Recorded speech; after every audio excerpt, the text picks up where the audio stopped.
여러분 반갑습니다. 반도체 오빠 천회장입니다. 이제 저녁 시간인 것 같습니다. 저녁 맛있게 드십시오.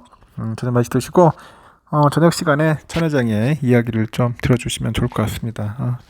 컵라면 하나 먹고 한번 열심히 또 달려봅니다. 컵라면에 김치 거의 뭐 환상적인 조합 아닌가요? 자주 먹지는 말고 어쩌다 한 번씩 드셔보시길 바랍니다. 컵라면에 김밥이다 김밥. 김밥을 많이 먹는 분들이 있던데 하여튼 컵라면에 김치면은 딱 좋은 것 같아요. 이제 여름이 가고 가을이 옵니까? 이제 가을이 오는 것 같기도 하면서도 아직까지 더운데 이런 재밌는 기사가 있더라고. 이제 에코프로는 갔다. 이제 가고 이제 삼성의 계절이 온다. 에코프로 계절은 갔고 삼성의 계절 오나. 이렇게 또 제목을 빼주는 그런 기자들도 있는 것 같아요. 삼성전자 이제 좀 좋은 일들이 많이 벌어지려고 하는 것 같아요. 여러분은 그렇게 생각 안 하는지 모르겠는데 하여튼 그 대외적으로 봤을 때 삼성을 좀 좋게 평가를 하는 것 같습니다. 그래서 주식 온라인 게시판에도 보면은 에코프로 가고 삼성전자 옵니까? 그렇게 물어본 분 있더라고요. 이 코스피 시장하고 이제 코스닥 시장에서 개인들이 가장 많이 이제 보유하고 있는 삼성전자, 이 삼성전자하고 에코프로의 그 그룹주들 이런 주가가 지난주에 보니까 뚜렷한 차이를 나타냈어요. 올 들어서 그 상승했음에도 불구하고요, 이 답답한 주가 흐름을 보여왔던 삼성전자 이 주가는 지난주 모처럼 분명한 오름세를 이제 보여줬습니다. 반면에 23년도 증시를 뜨겁게 달궜던 우리 에코프로 주가는 지난주 혹독한 조정의 시간을 보냈죠. 그래서 에코프로 주주들이 상당히 좀 울상이에요. 지금 보니까 주가가 자꾸 빠진다고 해서 이러다가 진짜 80만 원이 아니라 70만 원, 60만 원 계속 내려가지 않느냐, 반토막 될 것 같다는 벌써부터 그런 이야기들이 들리기 시작합니다. 이 추세라는 게 있어요, 여러분. 한번 추세가 꺾이면은 계속 내려가. 이 추세라는 게 무섭습니다. 우리 예전에 보세요. 삼성전자 9만 전자 갔을 때도 이 추세가 한번 꺾이니까 계속 내려가잖아요. 그리고 뭐야, 5만까지 간다. 5만 전자까지 똑같은 거예요. 이거 뭐 100만 전자 100만 에코였는데 결국은 이제 90만 80만 70만 50만까지 간다니까. 다시 또 내려가요. 너무 급하게 올라왔어요. 급하게 올라오면은 당연히 조정받고 당연히 깨질 수밖에 없습니다. 내가 볼 때는 주식시장에 질린 것 같아요.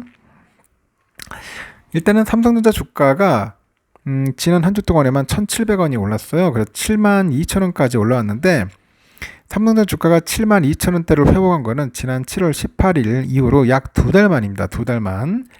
이렇게 삼성전자 주가 상승에도 반도체 업황의 그 회복에 대한 기대감이 이제 반영이 됐는데 최근에 2차전지 그 관련주가 조정을 받고 있잖아요. 조정을 보이고 있는 가운데 그 증시의 그 주도주의 바통이 반도체주로 옮기고 있다. 그러면 반도체로 옮기고 있다는 그런 관측이 나오는 것도 영향을 줍니다. 그래서 이제 2차전지에 있는 그런 테마라기보다는 이제 개미들, 이 개인들이 이제 더 다시 삼성전자 등 이제 반도체주로 이제 몰린다는 거죠. 반도체주로.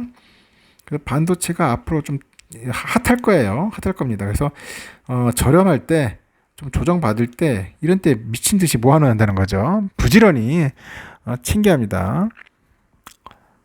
개인들은 최근에 보니까 일단 차익 실현에 열중하는 모습이에요. 개인들은 지난 14일에도 한 3천억 정도 가량 넘게 순매도를 했습니다.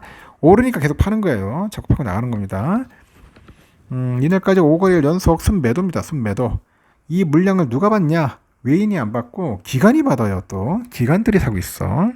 아이러니하기도 기관이 받아내고 있고, 기관 애들이 이제 14일 날 무려 3,600억을 매수합니다.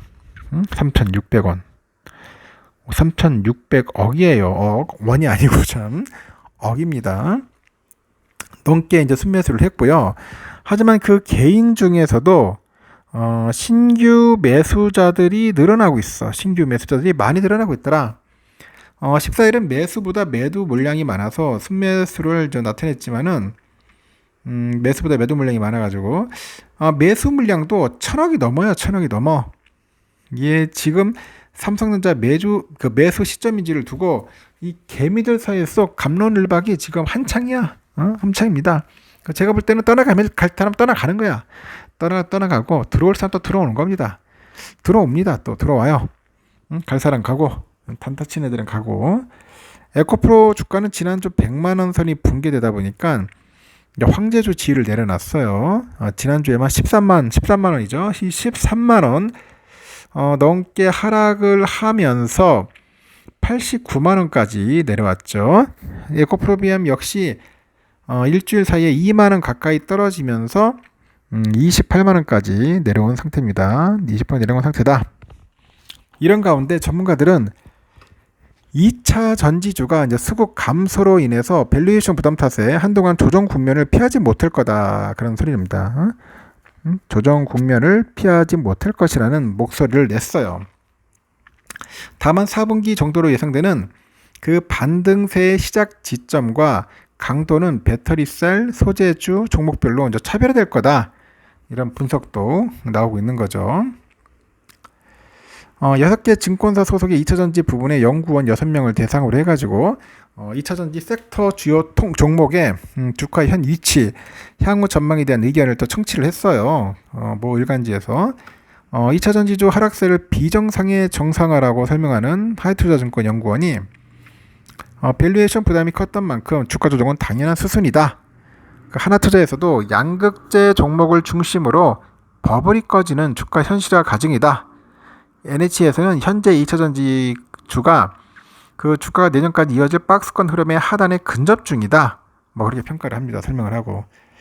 전문가들은 개인들의 그 수급을 양극재 중심으로 한 2차전지 주요주 그 주가 급변의 가장 큰 요인으로 꼽았고, 기초 체력이 강화된 것보다는 수급이 쏠리면서 이제 밸류에이션이 높게 측정된 상황이었고, 최근에 한 달 내에 발생한 주가 하락세는 투심 약화로 인해서 수급 상황이 깨지다 보니까 밸류에이션이 낮아진 거라고 하죠.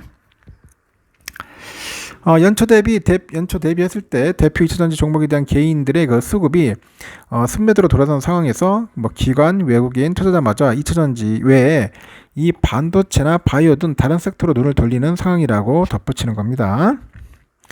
이렇게 전기차 수요 둔화 우려와 리튬 가격 하락이 이제 복합적으로 작용한 결과 2차전지 관련주의 2, 3분기 실적이 기대에 미치지 못한 점도 투심을 꺾는 요인이에요. 광물 가격의 하락 탓에 이제 배터리 그 판매가 하락을 하다 보니 2차전지 소재주의 수익성이 떨어질 것이라는 그런 우려감도 있고, 실적 악화 우려가 주가에 선반영된 거라고 싶습니다. 그리고 최근에 3분기 실적 컨센이 하향 추세고, 성장주의 특성상 연간 실적이 전년 대비 낮아질 경우 기대감의 소멸로 주가가 다른 종목보다 더 큰 폭으로 떨어질 가능성이 높다고 합니다. 이렇게 2차 전지주의 그 주가의 향후 향방은 종목별로 차별화될 가능성이 높다는 게 전문가들의 의견이고, 우선 에코프로나 그 포스코그룹주 등 대표 소재주의 경우 현재 주가 수준에서도 조정이 더 발생할 가능성이 높다고 하고 있고요. 2030년에 발생할 그 매출과 이익 등을 끌어다 도출한 그 밸류에이션도 현재 주가 수준을 설명할 수 없는 수준이다. 다른 2차 전지 종목들에 비해서 밸류에이션 매력도가 떨어진다고 이렇게 언급을 해요. 그래서 연말까지는 에코프로비엠, 포스코 퓨처엠 등 그 대표적인 양극재 기업의 추가 수주 소식이 전해진다면 주가 역시 충분히 반등할 가능성도 있다고 하는데, 주가 하락이 급격했던 그런 점에서 단기 주가 반등의 가능성은 그만큼 더 커졌다고 하죠. 배터리셀 3사의 주가 전망에 대한 평가는 소재주와 달라요. 다소 달랐는데, 리튬 등 메탈 가격 하락으로 ASP 하락 현상이 단기적으로 발생할 수 있고요. 제조 원가 역시 함께 떨어지는 만큼 견조한 실적이 유지될 가능성이 높죠. 6개월 내 단기간 주가 전망은 배터리셀이 양극재 등 소재주에 비해 낮고, 배터리셀 주가 흐름은 미국 등에서 가동 중인 그 조인트 벤처의 그 생산 능력과의 증설, 실적 등 해서 눈에 보이는 모멘텀에 따라서 이제 소재주에 비해서 비교적 안정적인 흐름을 보일 거라고 합니다. 전문가들은 중국 관련 이슈가 2차 전지주의 향방에 큰 영향을 미칠 수밖에 없다고 또 그렇게 이야기를 해요. 하여튼 여러 가지 이야기들이 좀 있긴 있습니다. 요즘 보니까 또 중국의 인민은행이 뭐 지급 준비를 낮춘 데 이어서 발표된 그 중국 경제 지표가 개선된 점이 중국 경기 회복에 대한 기대감을 자극한 것으로 보인다고 하는 사람도 있는데, 하여튼 이에 더해서 나스닥 시장이 ARM이 성공적인 성장을 또 상장했죠. 이 성공적인 성장을 기록하면서 기술주에 대한 투자 심리가 또 개선된 점도 국내 증시에 긍정적으로 작용을 했다고 하는 분도 있습니다. 하여튼 제가 볼 때는 중국 시장이 좀 살아날 것 같아요. 중국 시장이 살아나야지 좀 나아질 것 같고, 리튬 가격이 좀 올라갈 것 같습니다. 그리고 전기차 좀 팔려야지만 2차 전지주가 좀 되살아날 것 같고요. 하여튼 그에 반해서 이제는 반도체 쪽으로는 확실하게 이제 몰려온다. 다시 이제 반도체가 뜰 때가 됐다. 이제 그런 이야기입니다. 한 3년 정도 아주 징글징글하게 조정받고 횡보했으면 이제 오를 때 됐어요, 여러분. 오를 때 됐습니다. 그래서 여러분들도 만반의 준비를 하시고 장기 투자하실 분들은 한번 해보는 거고 아니다 싶은 분들은 빨리 탈출하시기 바랍니다. 빨리. 알겠죠? 여기까지 하겠습니다. 나중에 마지막 방송 때 뵙도록 해요.